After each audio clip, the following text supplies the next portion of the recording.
Bom dia a todos, salve Maria. Continuação da leitura do livro A Mulher, Sua Missão segundo a Natureza e a Graça. Seu posicionamento diante das questões da eternidade. Nosso tempo, em que quase todas as formas consolidadas da vida secular estão vacilando e mudando, é também um período de lutas em torno das questões da eternidade. Naturalmente, existem também hoje em dia pessoas obtusas e indiferentes que nem ligam para essas questões. Mas, em comparação com as décadas anteriores, seu número diminuiu substancialmente. De um lado, deparamo-nos com um ódio contra Deus tão terrível e satânico como talvez nunca tenha havido em época passada.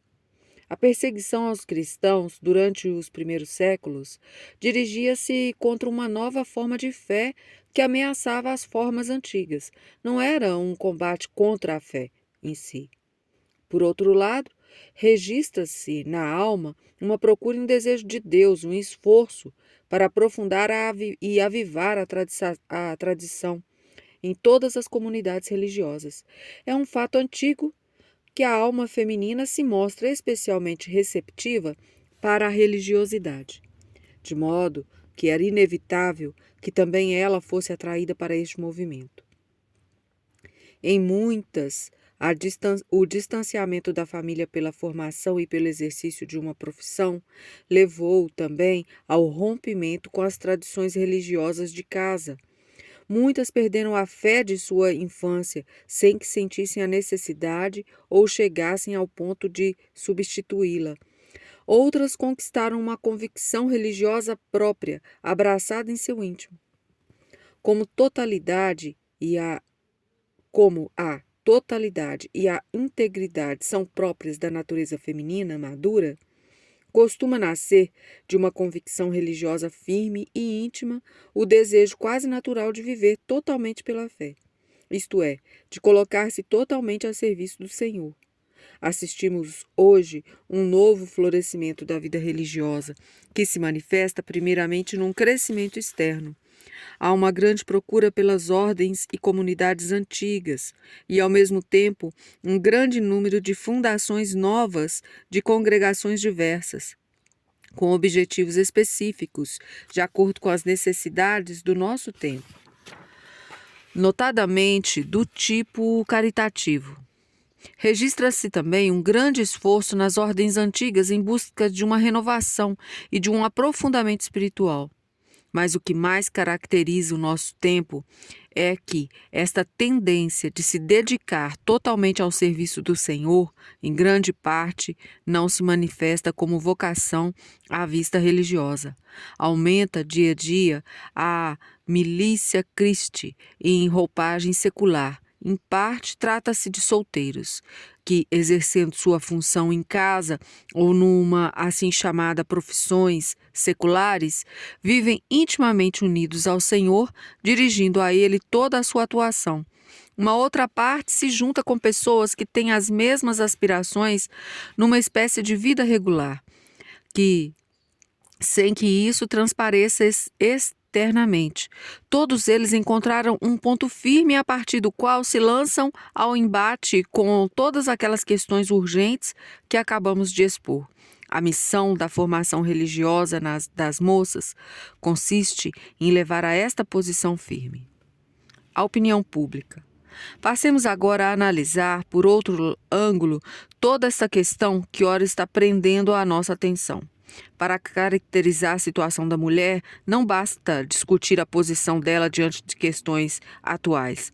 Precisamos tentar descobrir também qual é o posicionamento assumido em relação a ela, isto é, o que pensam da natureza da mulher, da sua vocação, os grandes poderes que decidem a nossa vida. Examinarei primeiro a opinião pública. A opinião e o juízo dos indivíduos são determinados em grande parte por aquilo que se pensa e se diz. Essas opiniões e esses juízos têm a máxima influência prática. Como até poucas décadas atrás, se era uma opinião de que a mulher devia ficar em casa e que nenhuma serventia tinha fora dela, Foram necessárias lutas longas e renhidas para atingir seu âmbito de ação que se tornara demasiadamente restrito. É difícil definir quem é esse. Opiniões e juízos partem, certamente, de indivíduos, mas não devemos concluir daí que a opinião seja formada originalmente por determinados espíritos destacados e que ela se alastre depois para círculos mais amplos. O espírito de cada um já é formado de uma certa maneira por seu tempo, e isso vale também para os espíritos mais destacados, se bem que em sentido diferente do que os da massa, de modo que tendem a um determinado modo de pensar. Não podemos aprofundar aqui esta problemática. O que nos interessa no momento é a pergunta factual: o que se pensa atualmente da mulher? Nessa, como em todas as outras questões, vamos encontrar divergências e discrepâncias. Continua existindo um grande número de irrefletidos que se satisfazem com formulações gastas sobre o sexo fraco ou o belo sexo, que só falam desse sexo fraco com um sorriso compadecido, quando não cínico, sem jamais ter refletido mais profundamente sobre a natureza da mulher, nem ter tentado informar-se sobre as realizações que as mulheres de fato conseguiram.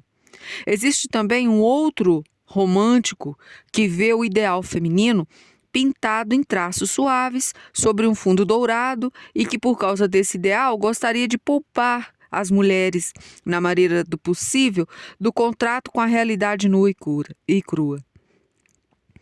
Numa contradição estranha, esta visão romântica está ligada à atitude brutal do maior e mais poderoso grupo político atual, que enxerga na mulher apenas o lado biológico.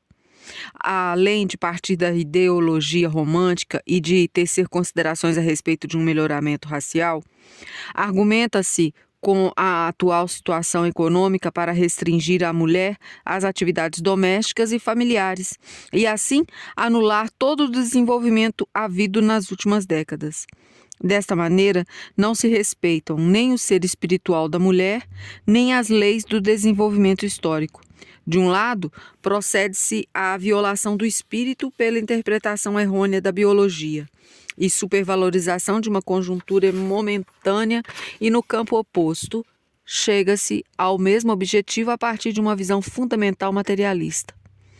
Uma política que vê na mulher apenas o fator econômico e o fator de poder na luta de classes é capaz de recorrer ao engodo da igualdade total com o homem para atrair adeptos do sexo feminino, mas o desprezo insolente da natureza e da vocação da mulher deverá despertar uma forte aversão justamente na juventude feminina. Ao lado dessas opiniões que mais fortemente se fazem ouvir no momento, não se deve esquecer outra manifestação característica de nossa época.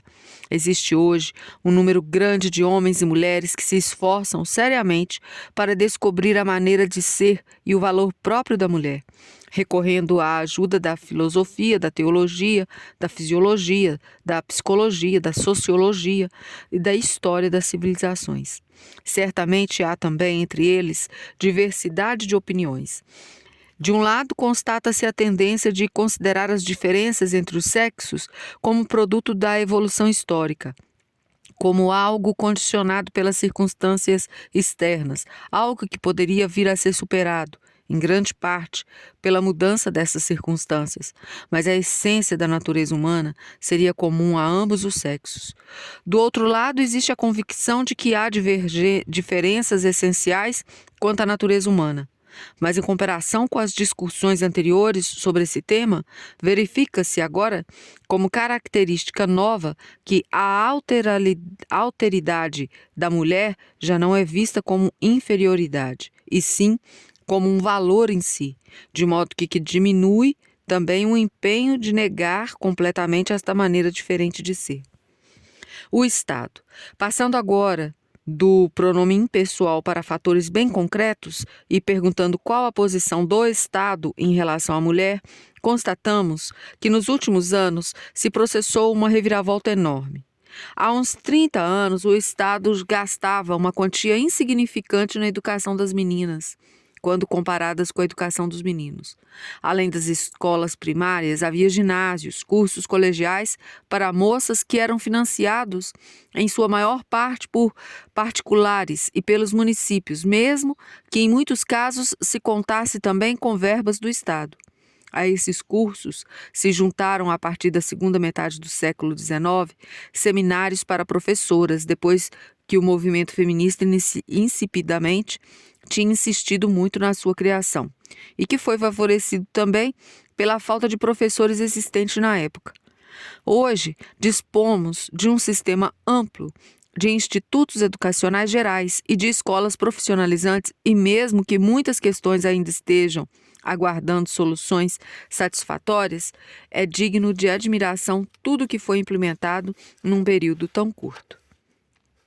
Jurídica e politicamente, na virada do século, as mulheres eram equiparadas aos menores de idade, isto é, às crianças e aos deficientes mentais.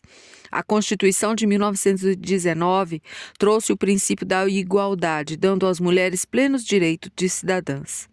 Com a outorga do direito de votar, elas se transformaram em fator de poder político de peso.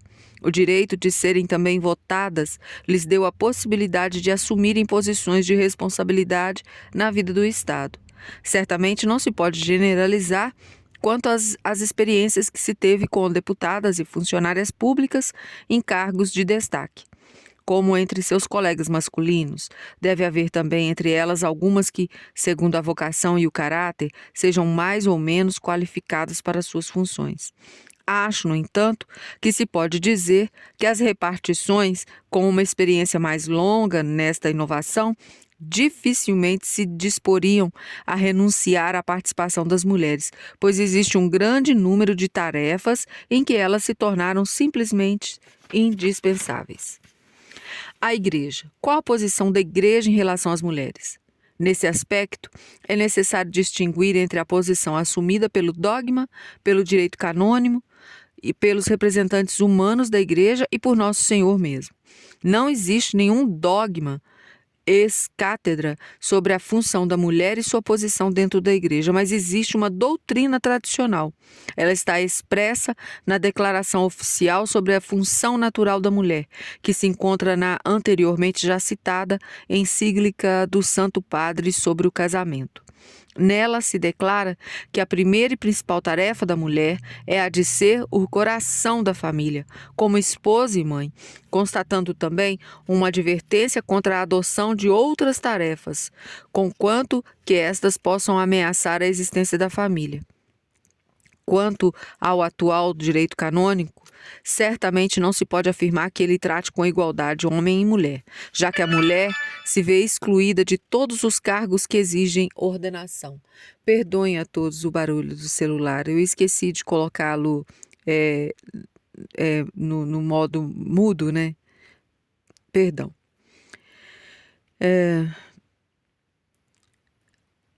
Já que a mulher se vê excluída de todos os cargos que exigem ordenação, provou, em sua tese sobre a posição jurídica da mulher na Igreja, que o resultado atual representa um pioramento em relação à Igreja primitiva, em que as mulheres eram revestidas de funções oficiais como diaconisas.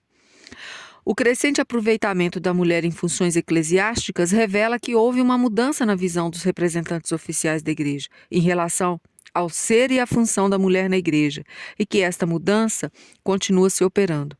Naturalmente, notam-se diferenças entre as gerações, mas nem por isso podemos afirmar, sem mais nem menos, que são sempre os mais velhos que não conseguem se livrar das opiniões do seu tempo, que hoje estão ultrapassadas. De fato, existem declarações de cunho patriarcal que nem sequer admitem pensar em atividades da mulher fora do lar, prevendo a necessidade de tutela pelo marido em todas as áreas. Sem dúvida, ainda existem defensores desta visão, mas eles não expressam a opinião de uma média. Por outro lado, convém realçar que, entre os primeiros a abordarem sem preconceito as exigências do movimento feminista liberal, estavam justamente alguns teólogos lúcidos que se dispuseram a analisar as possibilidades de harmonizá-las com os princípios da visão católica. A força inabalável da Igreja se baseia exatamente na coexistência de verdades eternas a serem conservadas sem concessões e de uma elasticidade incomparável na adaptação das condições à necessidade de cada época.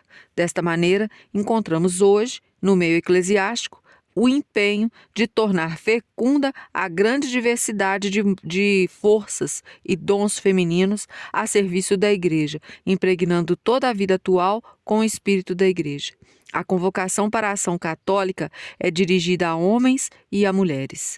Existe uma convicção de que a preservação e a reconstrução das famílias será impossível sem a participação ativa e consciente das mulheres. Elas são indispensáveis na educação da juventude, dentro e fora da família, nas obras de caridade, em comunidades seculares e religiosas. Sua vocação consiste em levar aos corações o espírito da fé e do amor, nas mais diversas áreas de atuação, e em ajudar a formar nesse espírito tanto a vida particular quanto a pública. Esta é a visão católica atual nas questões das profissões femininas. E terminamos hoje esse livro. Esse livro de Santa Edith Stein, ele é mais profundo e convido a todos aqueles que se interessarem em ler de modo mais abrangente a procurarem. Vocês têm facilidade de encontrar em PDF, se assim quiserem. Mas nós vamos terminar por aqui a leitura deste livro, uma vez que, como as leituras têm o cunho mais religioso, a leitora achou dispensável ler as outras questões de formação e de esclarecimentos para as escolas, para as instituições, uma vez que o nosso interesse é ler aquilo que nos abrange o nosso tema espiritual, católico, a nossa formação espiritual. Por isso, a leitora vai terminar hoje este livro. E a próxima leitura será o livro de Santa Teresinha, História de uma Alma.